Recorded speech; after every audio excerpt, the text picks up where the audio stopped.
जब तक पाणी ग्रहण संस्कार ना हो तब तक ब्रह्मचर्य अवश्य रहो। यदि उस समय तक ब्रह्मचर्य नहीं रहते तो तुम गृहस्थी को ठीक से नहीं चला पाओगे, वास्तविक अच्छे गृहस्थ नहीं बन सकते हो। जो तुम्हारी गृहस्थ की वृत्तियां हैं उनमें तुम सफल नहीं हो पाओगे। और जो 8-10 बजे तक सोता है वो कोई भी हो ब्रह्मचारी रह ही नहीं सकता। आप देखिएगा 3 बजे से लेकर के सूर्य उदय के तक अगर आप सोते तो आपका स्वप्न दोष बढ़ेगा, आपका संयम बिगड़ेगा। तो जैसे भजन आवश्यक है वैसे व्यायाम आवश्यक है, वैसे प्राणायाम आवश्यक है, वैसे आपको 2 किलोमीटर दौड़िए। 8 प्रकार के ये मैथुन है। पहला, जो हम देखते हैं उस पे सुधार करो, जो हम सुनते हैं उस पर देखो, कहीं हम ऐसी कोई बातें तो नहीं बोल रहे हैं जो काम उत्तेजना प्रकट कर दे। संकल्प भोग का बन गया तो क्रिया हो या ना हो आप ब्रह्मचर्य नहीं रह पाएंगे। मनोवाह नाड़ी, जो ही आपका चिंतन विकारात्मक हुआ वो नाड़ी घसीटती पूरे शरीर से उस सप्तम धातु को, और वो घसीट लिया, आपने क्रिया की या नहीं की, आपका चिंतन बिगड़ा हो गया, ब्रह्मचर्य ठीक नहीं, मन भयानक चंचल बदमाश होता चला जाएगा, गंदी से गंदी बात पेश करेगा आपके सामने, गंदे से गंदे आचरण करेगा, भूल जाएगा कि हम मनुष्य हैं, पशुवत आचरण में उतार देगा। और हारिएगा नहीं। आपने यदि गलत संस्कार बना लिए तो हारिए मत। कुछ समय तक बिना चाहे वो अभ्यास आपको गिराएगा, लेकिन आप बिल्कुल नियम संयम में दृढ़ रहिए, धीरे धीरे शांत हो जाएगा। ये आप धीरे धीरे शांत हो जाएगा। ब्रह्मचर्य बहुत जोर का ये यम है। ब्रह्मचर्य के बिना जीवन मृत है, मृत जीवन। ब्रह्मचर्य अमृत है।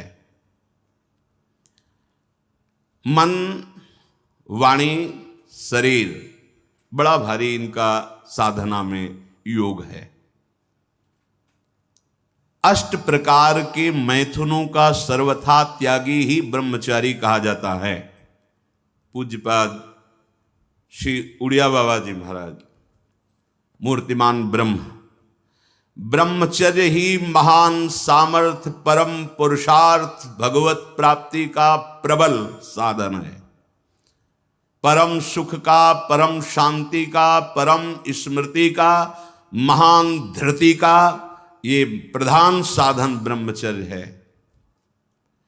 जो इस साधन से हीन हैं वो मृत हैं, खुद देख ले। स्मृति काम नहीं, शरीर में विशेष रजोगुण का प्रभाव, भोग वासना से जलता हुआ हृदय, छल कपट, आगे चलकर शरीर पीड़ा से युक्त हो जाना, बुझा बुझा स्वभाव रहना, हृदय में एक विशेष चिंता, कल्पनात्मक भय, विषाद और पशुवत आचरण, ब्रह्मचर्यहीन जीवन। जो ब्रह्मचर्य धारण करना चाहे, भगवत मार्ग में जो चलते हैं उनके लिए तो है ही, पर जो भी परम सुख, परम आनंद और लोक में उन्नति, परलोक में परम पद, उसे ब्रह्मचर्य अवश्य धारण करना चाहिए। वैरागी के लिए नैष्ठिक ब्रह्मचर्य, आजीवन ब्रह्मचर्य। प्रवृत्ति गृहस्थ मार्ग के लिए संयम पूर्वक ब्रह्मचर्य का वर्ताव करना। जब तक पाणी ग्रहण संस्कार ना हो तब तक ब्रह्मचर्य अवश्य रहो। यदि उस समय तक ब्रह्मचर्य नहीं रहते तो तुम गृहस्थी को ठीक से नहीं चला पाओगे, वास्तविक अच्छे गृहस्थ नहीं बन सकते हो। जो तुम्हारी गृहस्थ की वृत्तियां हैं उनमें तुम सफल नहीं हो पाओगे। व्यभिचार व्यक्ति का सर्वनाश कर देता है। 20 वर्ष या 22 वर्ष की अवस्था तक तो सबको, जो भी बच्चे हैं उनको शिक्षा देनी चाहिए, ब्रह्मचर्य का ही पालन करें। बहुत सुंदर खेती गेहूं की लहलहाती हुई है, और देहाती भाषा में उसे गलेत कहते हैं। गलेत मतलब बाली निकलने को है। अब काट लो आप, एक दाना नहीं मिलेगा, और थोड़ा रुक जाओ धैर्य पूर्वक, बाली आ जाने दो, उसमें दाना पड़ने दो और दाना पक जाने दो, तो 1 बीघा खेत में 40 मन गेहूं होगा।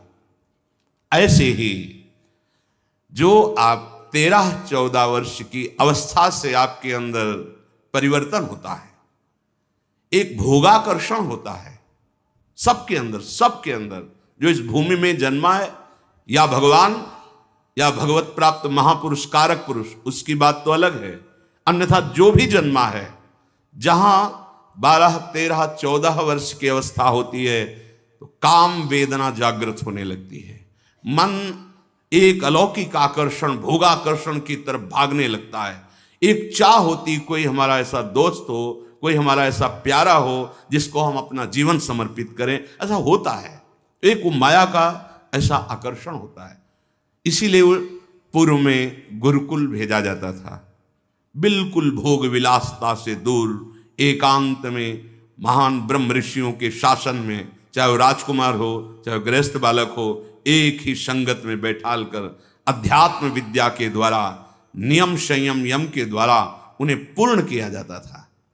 उनका ज्ञान पूर्ण, उनका संयम पूर्ण, विचार उनका सत्य, फिर वहां निर्णय लिया जाता था। अब मैं आजीवन नैष्ठिक ब्रह्मचारी रहकर संन्यास लूंगा, अब मैं गृहस्थ में जाऊंगा। दोनों की पद्धतियां थी। गुरुजनों को संतुष्ट करके एक विरक्त मार्ग में चले जाते, गृहस्थ मार्ग में। जो गृहस्थ मार्ग में जाते, पाणी ग्रहण हुआ, उसमें भी गुरुकुल में रहकर शिक्षा मिली है। कब, कैसे, किस विधान से हमें ब्रह्मचर्य का गृहस्थ में प्रयोग करना है। ऐसा नहीं कि मनमानी व्यभिचार प्रवृत्ति।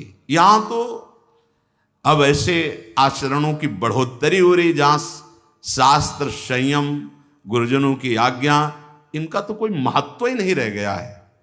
कैसी कलयुग की विचित्र मलिन चाल। जिस अवस्था में असंग रहकर विद्या का अध्ययन करना, स्वास्थ्यवर्धक चेष्टाएं करके स्वस्थ होना, समाज सेवक, देश सेवक, परिवार को सुख पहुंचाने वाला आचरण, अध्यात्म विद्या का ज्ञान, वहां छोटे से ही भोग वासना प्रवृत्ति की बढ़ोतरी, वो दोस्ती, विपरीत भावनाएं, व्यसन। समलो भाई, सबसे हाथ जोड़ के कह रहा हूं, बहुत कीमती आपका जीवन है। जिस जीवन को छोटे छोटे बच्चे गांजा, भांग, अफीम, ड्रग्स, चरस, ये क्या हो रहा है? अभी आपकी 20-22 वर्ष की अवस्था है, आप व्यसन में आसक्त हो गए, आप व्यभिचार में आसक्त हो गए, तो किस बुद्धि से आप देश सेवा करेंगे? किस बुद्धि से आप अपना उद्धार या अपने परिवार को सुख पहुंचाएंगे? ब्रह्मचर्य जीवन है, ब्रह्मचर्य जीवन है। ब्रह्मचर्यहीन जीवन मृत्यु है। पूज्यपाद सिउड़िया बाबा जी महाराज, साक्षात ब्रह्म। जिसको ब्रह्मचर्य धारण करना है, ध्यान देकर सुनिए। सबसे पहला कार्य उसकी दिनचर्या में, चाहे बच्चा हो, चाहे जवान हो, या जो कोई भी हो, सूर्य उदय के पहले रात्रि के चौथे प्रहर में ही जाग जाना चाहिए। अपने तो अर्धरात्रि के बाद ही जाग जाते हैं। चौथे प्रहर में प्रातः 4 बजे बिल्कुल जग जाना चाहिए। और जो 8-10 बजे तक सोता है, वो कोई भी हो, ब्रह्मचारी रह ही नहीं सकता, ब्रह्मचर्य रह ही नहीं सकता। वो स्वप्न दोष का शिकार होगा, वो नाना प्रकार की कुचेष्टाओं का शिकार होगा, पक्का। क्योंकि बुद्धि को सत्य प्रकाश की तरफ प्रेरित करने वाले भगवान भुवन भास्कर हैं। वो पधार रहे हो, आप सो रहे हो सैया पे, आपकी आयु, श्री, कीर्ति, बल सब नष्ट होगा। देखो ना, जो 10-10 बजे तक सोते हैं, देखो ना, उनसे बात करके देखो, एकदम ऐसा लगता है बुझा हुआ जीवन, कोई भागवतिक तेज उत्साह न वाणी में, न नेत्रों में, न तन में। क्या जीवन, मृत जीवन। सबसे पहला नियम लीजिए, जहां भी आपको शब्द सुनाई दे, आपका जीवन ब्रह्मचर्य ही अमृत है और आपका जीवन ब्रह्मचर्य ही नहीं मृत्यु है। ब्रह्मचर्य रहने के लिए आपको अपनी दिनचर्या सुधारनी होगी। प्रातः 4 बजे आपको उठना ही होगा, तभी आप ब्रह्मचर्य रह सकते हैं। अगर आप नहीं उठते तो आप देख लेना, इसका आध्यात्मिक प्रभाव पड़ता है। आप देखिएगा 3 बजे से लेकर के सूर्य उदय के तक अगर आप सोते हैं तो आपका स्वप्न दोष बढ़ेगा। आपका संयम बिगड़ेगा। अगर आप कोई ऐसी कुचेष्टाएं नहीं किए हैं तो स्वप्न दोष की संभावना ही नहीं होती। आप बाल्यावस्था से कुचेष्टाएं करते हैं, संयम विरुद्ध रहते हैं, तो आप ना चाहते हुए फिर सामर्थ्यहीन हो जाते हैं, ब्रह्मचर्यहीन हो जाते हैं।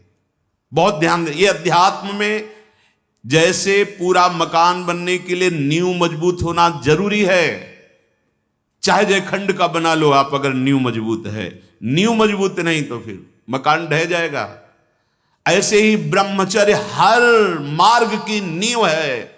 चाहे जिस मार्ग में चलना चाहो, चाहे जिस संप्रदाय में चलना चाहो, चाहे लौकिक मार्ग हो या पारलौकिक, आपका ब्रह्मचर्य नींव है जीवन की। इसको मनोरंजन मत समझो। कैसी तुम्हारी दुर्बुद्धि, अपने हाथ से तुम अपना नाश करते हो। कैसी कैसी दुर्बुद्धि जागृत हो गई, सावधान। पूज्यपाद बाबा कह रहे हैं, जब प्रातः काल उठो, कोई भी हो, अगर थोड़ी भी आस्तिकता है तभी तो ब्रह्मचर्य की भावना आप धारण करोगे। तो उठकर पहला कार्य प्रभु का स्मरण। अपने तो प्रभु के स्मरण की सरसता प्राप्त करने के लिए पहले तो गुरुदेव और भक्तों का स्मरण, फिर प्रभु को। मोरे मन प्रभुस्य विश्वासा, राम ते अधिक राम कर दासा। भक्त सुमिरन से भगवान बहुत जल्दी प्रसन्न हो जाते हैं। हरि को निज यस्ते अधिक भक्तन यस पर प्यार। सबसे पहले महान भक्तों का स्मरण, उनसे हमें सामर्थ्य प्राप्त होती। जब उनका स्मरण करते हैं तो उनकी भजन शक्ति, उनकी कृपा शक्ति हमको बल देती है। हमारी दिनचर्या परम पवित्र और शास्त्र सम्मत होती है। फिर बिना, जैसे आजकल वो चल पड़ा है चाय काफी, बाबा मना करते हैं। ये दिनचर्या आप ब्रह्मचारी की नहीं होती कि आप सुबह उठे, चाय पिए, फिर सो, नहीं। हाँ, जल के लिए आयुर्वेद में सिद्धांत है, बिना कुल्ला वो मंजन किए आप जल पिए तो जो मुख में, वो आपके उदर को साफ करेगा जाके, आपके उदर को रोग रहित करेगा जाके। अधिक से अधिक पानी, अधिक से अधिक। अगर उल्टी हो जाती तो और अच्छा होता है। जैसे आप पिए, 2-4-10 कदम टहले, आपको उल्टी लगे, अगर उल्टी कर दिया तो बहुत अच्छा होगा, क्योंकि पित्त और सब गर्मी निकल गई, नहीं हो रही, पच गया है। फिर इसके बाद आप शौच स्नान आदि क्रिया कीजिए। फिर पवित्र जब शरीर हुआ तो जैसे भजन आवश्यक है वैसे व्यायाम आवश्यक है, वैसे प्राणायाम आवश्यक है। वैसे आपको 2 किलोमीटर दौड़िए, कुछ शारीरिक ऐसा व्यायाम, कुछ ऐसे भी व्यायाम करते हैं। ये कोई व्यायाम पैरे से कर, बहुत से, ये कोई व्यायाम का मतलब पसीना निकले शरीर से, आपके शरीर को 1-2 किलोमीटर दौड़िए। ब्रह्मचारी बनना है तो ब्रह्मचर्य पचाने के लिए भी तो चाहिए ना। अब आधा घंटा पद्मासन, 30 मिनट कोई बहुत नहीं होता। बैठ करके आप प्राणायाम, अनुलोम विलोम, जो भी, जो आजकल शिक्षाएं भी दी जाती है इसकी, आप उसको कीजिए। आसन पे बैठिए, आपका शरीर स्वस्थ रहेगा। फिर अगर आप विद्यार्थी हैं तो जैसे हम शास्त्र स्वाध्याय करते हैं उसी भावना से आप विद्या, आप देखो, अगर स्मृति आपकी प्रवीण ना हो तो बताना। परम पवित्र विचार वाला, परम पवित्र आहार वाला, परम पवित्र जब आपकी चेष्टाएं, तब इस महान शक्ति को धारण किया जाता है। ऐसे थोड़ी होता है।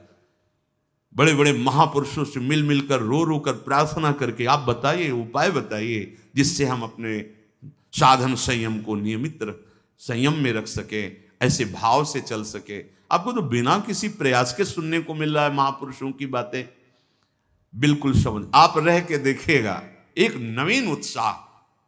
और हारिएगा नहीं। आपने यदि गलत संस्कार बना लिए तो हारिए मत।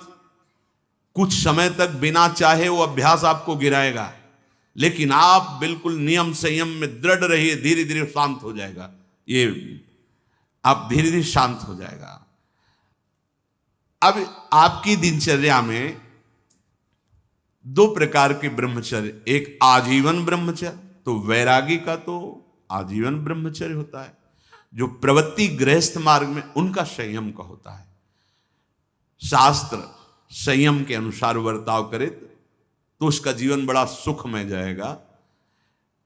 केवल मन के अनुसार चलने पर कि आप गृहस्थ हैं तो आपके लिए छूट नहीं। देखो, परम ब्रह्मचारी भीष्म जी अपहरण करके स्वयंवर में जीत कर जबरदस्ती राजकुमारी, वो एक राजधर्म है, मैं ले जा रहा हूं राजकुमारियों को महाराज विचित्रवीर के लिए हस्तिनापुर के सिंहासन पर आरूढ़, जिसकी ताकत हो छोड़ा, वो राजाओं का है।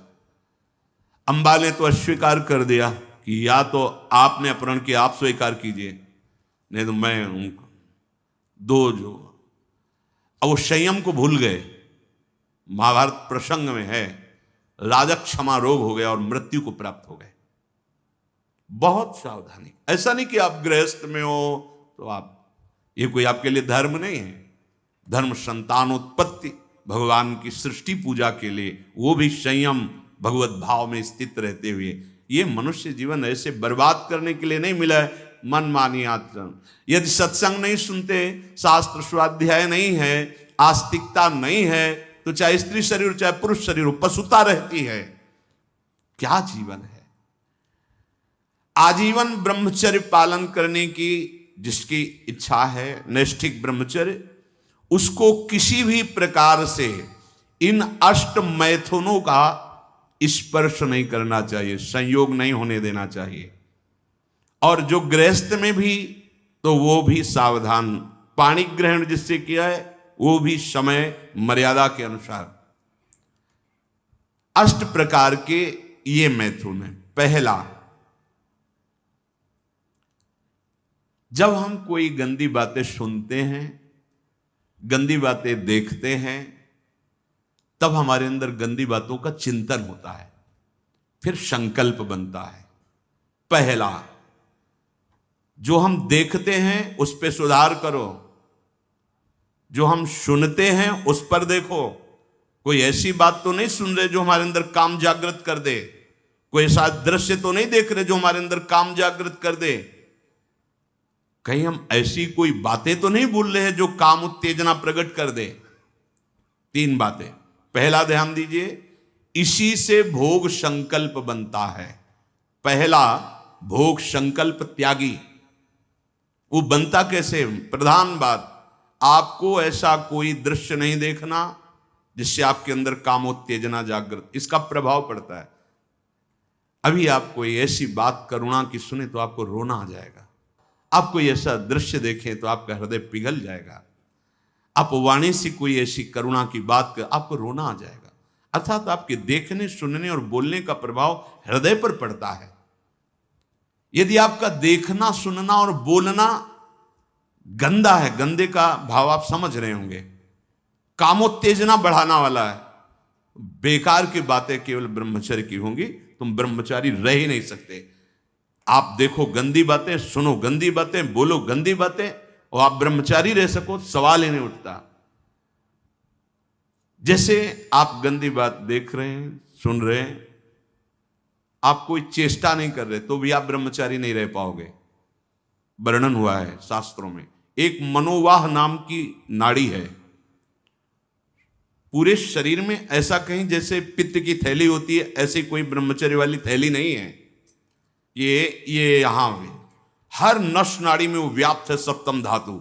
मनोवाह नाड़ी, जो ही आपका चिंतन विकारात्मक हुआ, वो नाड़ी घसीटती पूरे शरीर से उस सप्तम धातु को, और वो घसीट लिया, आपने क्रिया की या नहीं की, आपका चिंतन बिगड़ा हो गया, वो किसी न किसी बहाने से लघु शंका में, स्वप्न में, कैसे भी बाहर हो जाएगा, वो नहीं रुकेगा।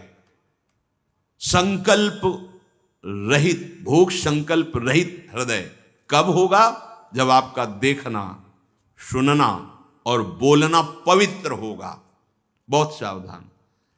आज सावधान होना तो बहुत ही कठिन है, क्योंकि मोबाइल है।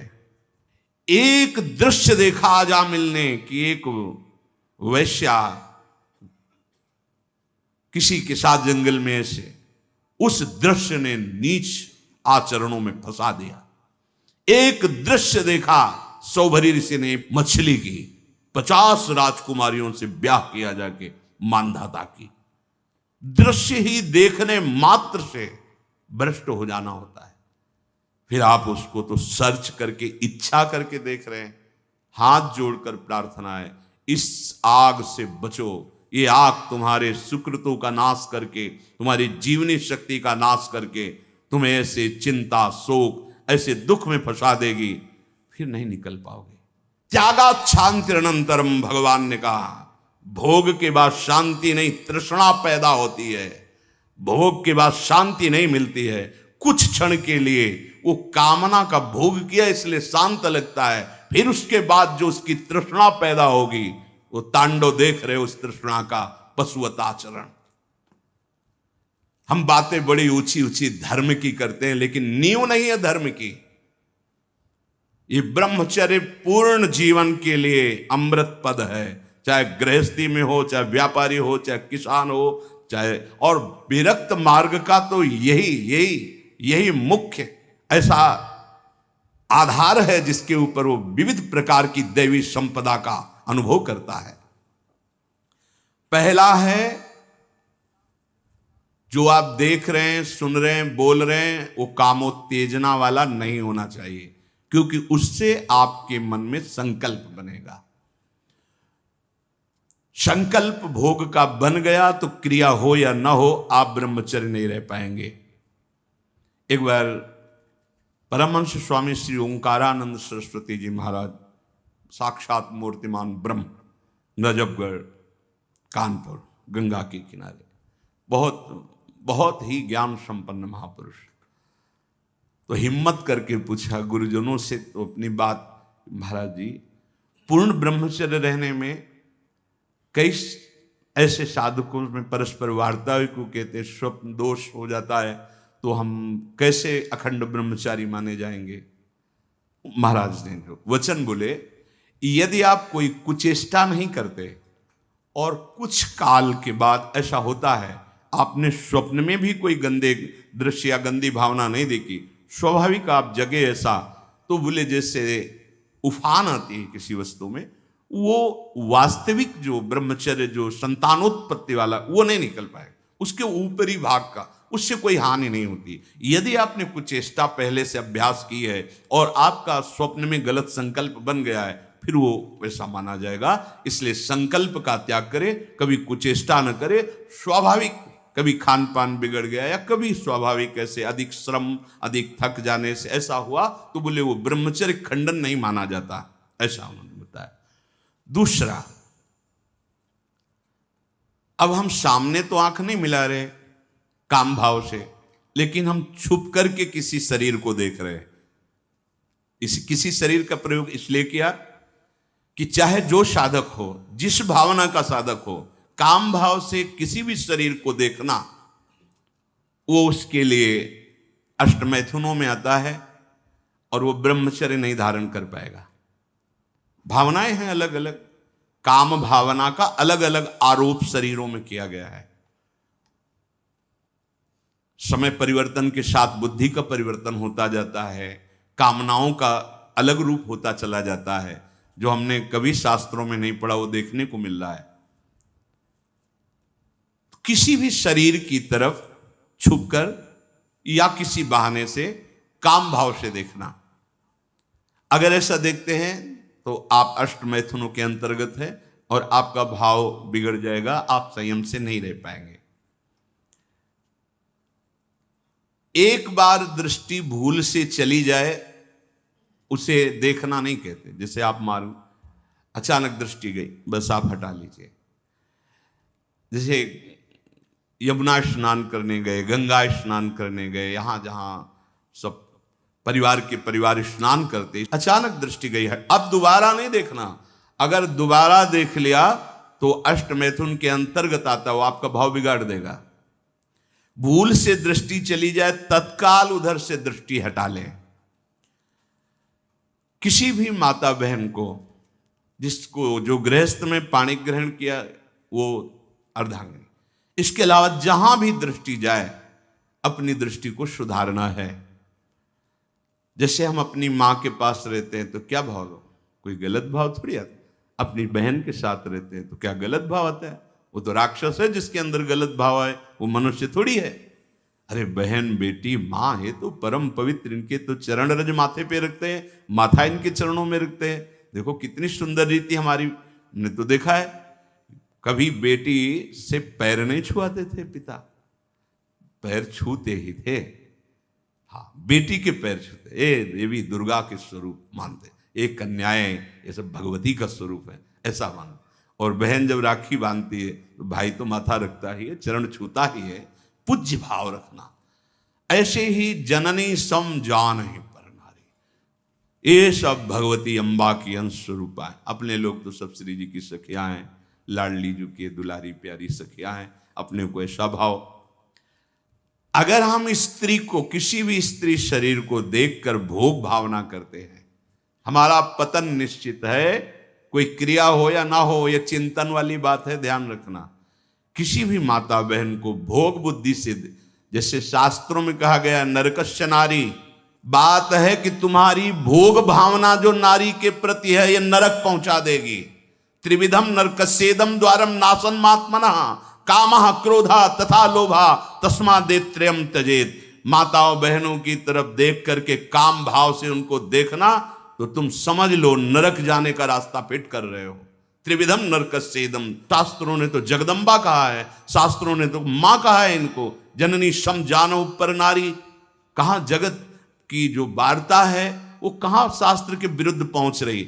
शास्त्र उसको कह रहा है जो माताओं बहनों को गलत दृष्टि से देख रहा है कि नरक, ये तुम्हारे नरक का हेतु बनेगा जो तुम देख रहे हो स्त्री को काम भाव से। आगे कह रहे हैं किसी भी तरह से खिलवाड़ करना। बच्चे हैं, बच्चियां हैं, अब उनको तो ज्ञान नहीं है कि आप गलत स्पर्श कर रहे हैं, आप गलत ढंग से छू रहे हैं, और आप अपनी वासना का पोषण करने के लिए छोटे बच्चों को, बच्चियों को गोद में बैठा ले, खिला रहे, और आपकी भावना दूषित हो रही। ये सत्संग है, बहुत होश में सुनिए। अंतर की वृत्ति भ्रष्ट होने में देर नहीं लगती है। वो अबोध अवस्था को प्राप्त बालक बालिकाएं हैं।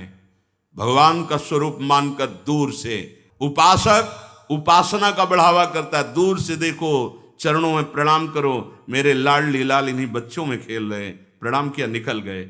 ऐसा किसी भी तरह से स्पर्श करने का अधिकार नहीं है। वो महापुरुष जो भगवत प्राप्त है वो खुद वैसे धूल दूषित उनके साथ खेल रहे, उनकी क्षमता हमारे हृदय में नहीं जागृत है। चूक हो जाएगी, बहुत सावधानी का। एकांत में किसी भी तरह का व्यवहार करना विपरीत शरीर से, काम चेष्टा नहीं कर रहे, पर हंसी मजाक, छूना, खेलना, बातें करना, वो आपको भ्रष्ट कर देगा। एकांत में किसी भी ऐसे विपरीत शरीर का ऐसे हंसी मजाक करते हुए स्पर्श करने से भावना में काम प्रभाव जागृत हो जाता है। बलवान इंद्री ग्रामो विद्वानम अपि कर्षति, साधारण की तो बात जाने दो। किसी भी जीव को मैथुन करते हुए एकाग्रता पूर्वक देखना, मानो कोई पशु पक्षी आदि ऐसे मैथुन धर्म से अचानक दृष्टि गई, राधा राधा राधा, अगर आपने एकाग्रता पूर्वक देखा तो ये दृश्य आपको भ्रष्ट कर देगा। फिर मोबाइल में देखने वाली तो बात ही जाने दो। अचानक दृष्टि गई किसी पशु पक्षी आदि में, राधा राधा, अपनी दृष्टि नीचे की चल दिए। अगर उसका चिंतन बना, उसको एकाग्रता पूर्वक देखे तो कुछ क्रिया नहीं होगी। मनोवाह नाड़ी इतनी सामर्थ्यशाली, जहां चिंतन हुआ काम का, वो पूरे शरीर से सप्तम धातु को, ब्रह्मचर्य आपका क्षीण हो जाएगा। बहुत सावधानी की जरूरत। वीर्य, प्राण, मन, इन तीनों का परस्पर घनिष्ठ संबंध है। एक भी स्थिर हो जाए तो तीनों स्थिर हो जाएंगे। ब्रह्मचर्य ठीक, मन एकाग्र, और प्राण सूक्ष्म। सूक्ष्म प्राणों के द्वारा ही परम योग को प्राप्त किया जाता है। स्थूल प्राण, बहुत खाना, बहुत चर्बी बढ़ाना, ये साधन हो पाएगा? शाम ऐसे आटा लगा दिया जाए, उड़े ना। श्वास प्रश्वास चल रही, उस आटे पर धक्का भी नहीं लगना चाहिए, तब समझना चाहिए कि प्राणवायु सूक्ष्म हो रही। इन बातों का कोई ध्यान ही नहीं हो रहा, बस मनमानी आचरण।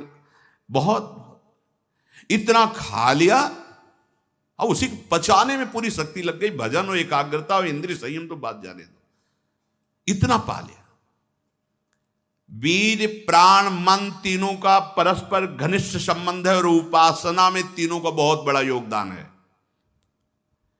प्राण सूक्ष्म, देखो नाम जब आप श्वास लेते हैं आराम से और नाम चल रहा है घसा, फिर श्वास आराम से, नाम चल रहा है। अब स्थूल प्राण है, बैठे हो सुनाई दे रही आवाज प्राणवायु, सांप की सी फुसकार निकल रही, आप साधक हैं, आप उपासक। इतने स्थूल प्राण तो आप मंत्र कहां चला पा रहे हैं? इसका मतलब मंत्र नहीं चल रहा। आराम से शांत श्वास। प्राण जिसका ब्रह्मचर्य ठीक है, बिना प्राणायाम के भी वो सूक्ष्म हो जाएगा। जिसका प्राण सूक्ष्म है, ब्रह्मचर्य ठीक है, मन को एकाग्र करने के लिए ज्यादा श्रम नहीं करना पड़ता। ये तीनों एक तार जुड़े हुए हैं।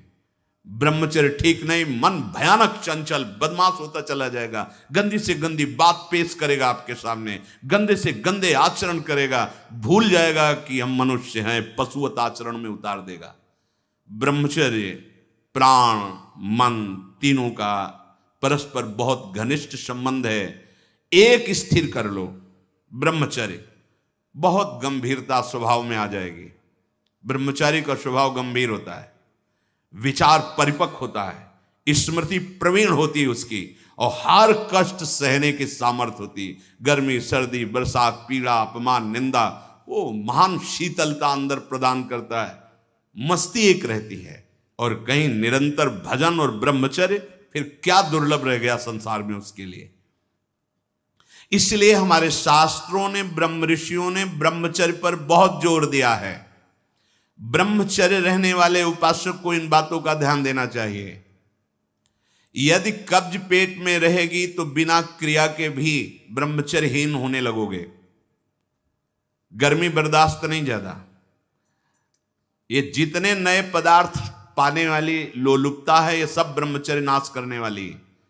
ये जो आप जिसे पिज्जा कहते हैं, इसमें जो ऊपर लेप लगाए जाते हैं, जो बनता है वो गरिष्ठ है, बहुत गरिष्ठ है, पाचन तंत्रों पर भारी प्रभाव बनाकर एक कब्ज बनाने वाली चीजें। आपको ये 32 दांत दिए गए, खूब अच्छे से चबा चबा के लुगदी में थोड़ा खाओ, बहुत देर चबा कर स्वाद लेकर के अंदर जब किया तो जो मुख में पाचन, यहाँ वो जो थूक आदि निकलते हैं, उससे ऐसे रस होते हैं जो उसको पाचन करते हैं। बहुत संभाल, ये भोजन का बहुत योगदान है। अगर कब्ज हो रही है तो ये अनुभव में लाई हुई वस्तु है, ये ईशबगोल की भूसी और छोटी हर। जैसे 1 चम्मच 1.5 चम्मच ईशबगोल की भूसी, और अगर आप पहली बार तो आधा चम्मच वो हर, छोटी वाली हर मिला लीजिए और 250 ग्राम दूध में पा करके सेवन की। वो ऐसा नहीं करेगी कि आपका एकदम पेट साफ कर देगी। 10 दिन 15 दिन लगा, वो धीरे धीरे आपकी आंतों से वो ऐसा, यही सेवन किए, बहुत समय तक सेवन किए। क्योंकि कभी ऐसे जैसे रूखा सूखा मिला, कभी ना मिला, तो ऐसे कब्ज की तो ये पास रखते थे, थोड़ा ईशबगोल की भूसी और हर। दूध ना मिला तो थोड़ा पानी से ले लिया, थोड़ा कम प्रभाव पड़ेगा, पर वो धीरे धीरे। अति ऐसी औषधियां जो आंतों को जाके, वो भी नहीं ठीक है, क्योंकि वो सीधे इतनी गर्म होती है, ब्रह्मचर्य का नाश कर देगा। बहुत संयम की आवश्यकता है ब्रह्मचर्य के लिए। तो कब्ज मत होने दीजिए, और जल की कमी नहीं होनी चाहिए। 2.5-3 लीटर जल तो होना चाहिए। आपकी जो एसिड बनती है, आपकी आप लघुशंका जो होती है, उससे आपके स्वास्थ्य को लाभ मिलता है। सुबह से शयन तक 2.5-3 लीटर पानी पीना ही चाहिए, यदि आप संयम से चलना चाहते हो। मैदा और गरिष्ठ वस्तुएं, चाय और कॉफी ब्रह्मचारी के लिए निषेध है। अब नौजवान बच्चे हैं, चाय और कॉफी भैया काहे को? 60-50 की अवस्था है, शरीर थोड़ा रुग्ण जैसा, तो आप चाय आदि ले लीजिए। आपको चाय की क्या आवश्यकता है? आपका तो ब्रह्मचर्य खुद इतना पावरफुल कि चाय और कॉफी तो विघ्न है आपके लिए। बहुत कलयुग का बड़ा भारी प्रभाव है। आगे कह रहे हैं कि अत्यंत आवश्यक हो तो शरीर जिसका रोगी है उसकी सेवा के लिए अगर आपको सेवा लगाई गई है, या किसी को सेवा कार्य के लिए ऐसे बकाया किसी को स्पर्श मत करो, क्योंकि सबके शरीरों में परमाणु होते हैं, अपने अपने स्वभाव, अपने अपने आचरण, शरीर में, वस्त्र में, सैया में। एक विश्राम स्थली पे जो आपकी सैया है, आप कैसे सोते हैं उसमें उसके परमाणु हैं, वस्त्र में परमाणु हैं, शरीर में परमाणु हैं। अगर आप ऐसा ही व्यवहार रखेंगे तो आप लड़ नहीं पाएंगे, आपके परमाणु इतने पुष्ट नहीं होंगे कि आप विकारों पर विजय प्राप्त करें। स्वाभाविक भीड़ में कोई छू रहा हो बात अलग है, हमें छूने की चेष्टा, अगर किसी रोगी की सेवा तो फिर विचार नहीं करना है, कोई सेवा पे है तो हमें विचार नहीं करना है। स्वाभाविक ऐसे हंसी मजाक या व्यवहार में हम बचें, स्पर्श से बचें। यहां वो छुआछूत वाला स्पर्श नहीं, अपने परमार्थ को पुष्ट करने की बात है। कभी किसी को मजाक में भी अश्लील बातें मत करो, मजाक से भी। जैसे हंसी मजाक में आप ऐसे, उसका प्रभाव पड़ेगा, वो शब्द है, वो आपके अंदर पहुंचेगा, मनन करेगा और फिर वासना जागृत कर देगा। आप कोई ऐसे कपड़े बनावटी मत पहनो, आप अपने शरीर की वेशभूषा ऐसी मत बनाओ, आप ऐसे शौकीनी प्रकट मत करो जिससे तुम्हारा शरीराभिमान पुष्ट हो, इससे काम बढ़ेगा, इससे वासना बढ़ेगी। बाबा कह रहे हैं कि ऐसे कपड़े, ऐसी सजावट, ऐसी बनावट, ऐसे लेपों के लगाने से शरीराभिमान पुष्ट होता है और आपकी काम वासना बढ़ती है। शरीर मन बुद्धि किसी की भी उन्नति नहीं होती जो शरीर सजाने में, शरीर के, उससे सब बिगड़ जाता है। देहाभिमान, देह भाव पुष्ट होता है, देह भाव पुष्टता में ही सारे विकार अपना राज्य करते हैं। बहुत सावधानी की जरूरत है, बहुत सावधानी। बड़ा पवित्र वेश रखो, पवित्र वस्त्र पहनो, हाँ, सावधानी पूर्वक चलो। इससे कोई वीआईपी पना प्रकट नहीं होता, इससे आपकी मन की, आपकी बुद्धि की, आपकी चित्त की दशा गलत मार्ग में चली जाएगी, क्योंकि शरीर भाव आप पुष्ट कर रहे हैं, शरीर को दिखाना, शरीर का सजा। हम ये नहीं कहते कि आप बाबा जी बन जाओ, आप सब पूरे मुख में रज लगाओ, ये तो हम लोगों के लिए, पर आप उचित ऐसी सभ्य पोशाक हमारे देश की रही है, बड़ी मर्यादापूर्ण रही है, आप उस पर ध्यान दीजिएगा। क्योंकि आप ऐसे जैसे शरीर सजाना से, इससे आपको दुख मिलेगा, आपका मन वासना में हो जाएगा, आपकी भावनाएं दूषित हो जाएंगी। संत समागम तो शरीर राग नष्ट करने के लिए, परमानंद। आप भजन करो, देखो आपको ऐसा सौंदर्य प्राप्त होगा, अंदर आपका ऐसा सुंदर रूप होगा। देखो ना, आचार्य चरण कहते हैं, लक्ष्मी कोटि विलक्ष लक्षण लसल लीला किशोरी सतई राधाध्यम ब्रज मंडले मधुरम राधाभिधानम।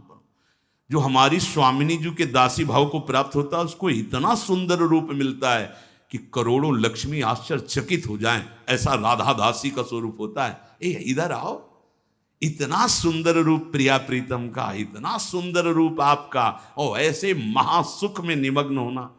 ये चमड़ा सजाते रोज सजाते तो कितने जन्म बीत गए, और इसी चमड़े में आग लगाई जाएगी, यही चमड़ा गाड़ दिया जाएगा।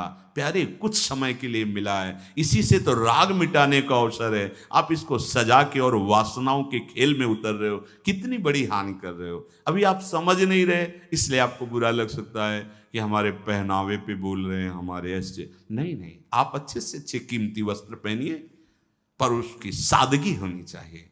आप अच्छा पाइए, आप अपने उचित शरीर का श्रृंगार कीजिए। सुंदर मनुष्य शरीर मिला है, देखो, जो पशु श्रृंगार करने योग्य नहीं, वो तुमसे भी सुंदर होते हैं। कैसी रंग बिरंगी है उनके सब बाल, और देखो सब एकदम सुंदर, भगवान रचा, उन्होंने रचना की है।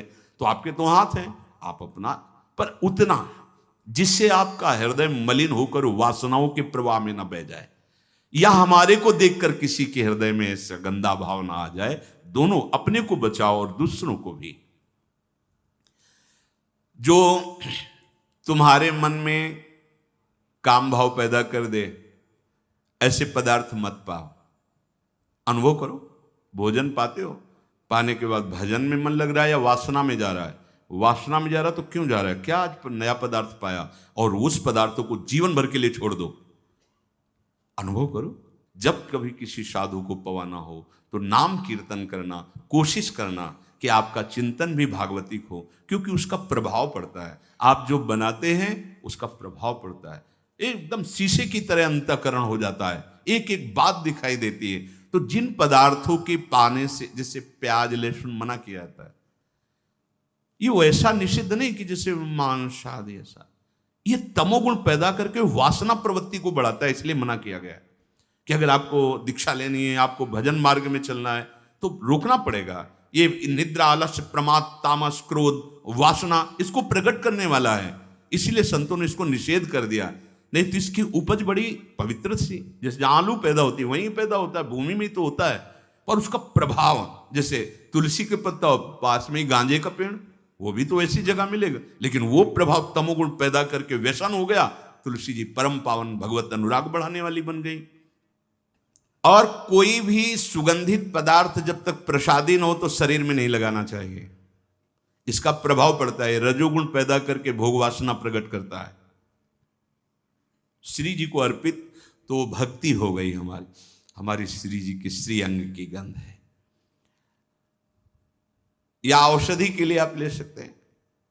नियमानुसार व्यायाम, भोजन उतना जो पच जाए। अगर आपको शाम टाइम लगता है कि खट्टी डकार आ रही, पचा नहीं, तो फिर बैठने की जरूरत नहीं, उपवास करो, दूसरे दिन पाना, कोई मर थोड़ी जाओगे, आपकी हाथों को थोड़ा विश्राम मिला। प्रतिदिन सोते समय दांतों की सफाई करके सोएं। आपके दांत ठीक होने चाहिए, क्योंकि आप अच्छे से चबाएंगे तब आपकी पाचन शक्ति ठीक होगी। 2 बार स्नान ब्रह्मचारी को अत्यंत आवश्यक है। और यहां पेट में ठंडा ठंडा जल ऐसे, यहां तो कई बार जल डालिए, जैसे ऊपर स्नान किया, फिर आधे यहां नाभि से लेकर 10 कमंडल कम से कम ऐसे आराम आराम से, आपके ब्रह्मचर्य की बहुत पुष्टता होगी और आपकी गर्मी शांत होगी। रात्रि के समय, सोते समय विचार कीजिए, आज हमसे कौन सा विचार, कौन सी चेष्टा ऐसी गलत हुई जो नहीं होनी चाहिए, और उसको नियम लेकर दूसरे दिन से ना होने पावे। आप खुद विचार कीजिए। मांस और शराब और कोई भी नशा, ये तो कहीं प्रवेश ही नहीं है, पर धोखे से भी कभी बिल्कुल नहीं। ब्रह्मचर्य रहना है, भगवत प्राप्ति करना है, तो आप वृत्ति भगवदाकार है। अब वो खेल खेले, उनकी बात अलग है, महापुरुषों की, वो तो 10 तोला जहर भी खा के पचा जाते, ऐसे संत हुए। तो हमको अपने कोई भी व्यसन साधना में, देखो सबसे पहली गलती तो ये होगी कि वो व्यसन हमें अपना चिंतन कराएगा। समय पर हमें कोई व्यसन नहीं करना। और ध्यान से सुनिए, ब्रह्मचर्य पालन के लिए इमली और खट्टे पदार्थ बिल्कुल जहर है ब्रह्मचारी के लिए। ब्रह्मचर्य पालन के लिए लाल मिर्च, प्याज, लहसुन, गरम मसाला, जो सब्जी हैं, ये बढ़िया। दोपहर में भोजन के पश्चात 15 से 30 मिनट तक विश्राम। सोना नहीं है, करवट थोड़ा इधर मध्य में, बाएं ले, उठ के बैठ गए। दिन में नहीं सोना है। जो रात्रि में सेवा करते हैं उनके लिए छूट है। अब रात्रि में बंगला बना रहे हैं श्री जी का, या जो सेवा परायण है, जिनका सीधा अखंड नाम कीर्तन हो रहा है, रात्रि में ही कीर्तन है, दिन में सोना नहीं, रात्रि में कीर्तन करना है, तो चल कैसे पाएंगे? वो दिन में सो लें। सायंकाल के समय भोजन निषेध है। संध्या का समय हो रहा हो, भोजन निषेध है, शास्त्र स्वाध्याय निषेध है। उस समय कीर्तन, नाम जप आदि। और रात्रि में भोजन पाने के 30 मिनट भ्रमण करें। भोजन पाने के बाद घूमिए, फिर शयन कीजिए। अगर ब्रह्मचर्य रहना है, नहीं सब खा पी के और दूध पी के फिर सो गए, फिर नहीं ठीक रहेगा। दिन में उपासक को कभी नहीं सोना चाहिए। ये छूट उसके लिए जो रात्रि में सेवा परायण है, जगते हैं।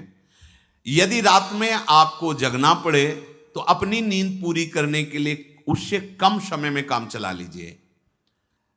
सोते समय भगवत चिंतन अत्यंत आवश्यक है। यदि आप सोते समय छूट दे दी तो गलत चिंतन उस समय जरूर होगा, और गलत चिंतन हुआ अगर सो भी गए तो धोखा हो जाएगा, और अगर जगते रहे तो धोखा हो जाएगा।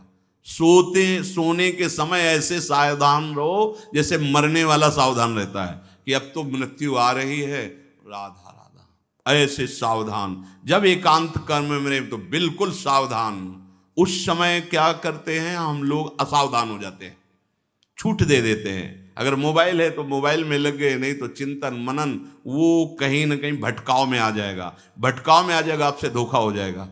बहुत सावधान, ये बात मान लीजिए, आपका एकांत परम पवित्र और सावधानी पूर्वक होना चाहिए जब तक नींद ना आए। अपने लोगों ने तो ये अभ्यास किया गुरुजनों की आज्ञा से कि जैसे अब दिनचर्या पूर्ण हुई, अब शयन करने जा रहे हैं तो माला लेके बैठ गए। जब तक ऐसे नहीं हुआ तब तक माला नहीं हटानी है। बैठे, जब लगा कि अब बस सो ही जाएंगे, कभी कभी माला छाती में रखे ही सो गए, फिर जगह फिर शुरू हो गया। भजन नहीं, अगर भजन उस समय एकांत में नहीं करते तो बकवास है, ब्रह्मचारी नहीं बन सकते। बहुत चंचल मन है, किसी न किसी बहाने से आपको धर्म भ्रष्ट करेगा, ब्रह्मचर्य भ्रष्ट करेगा। बहुत सावधान।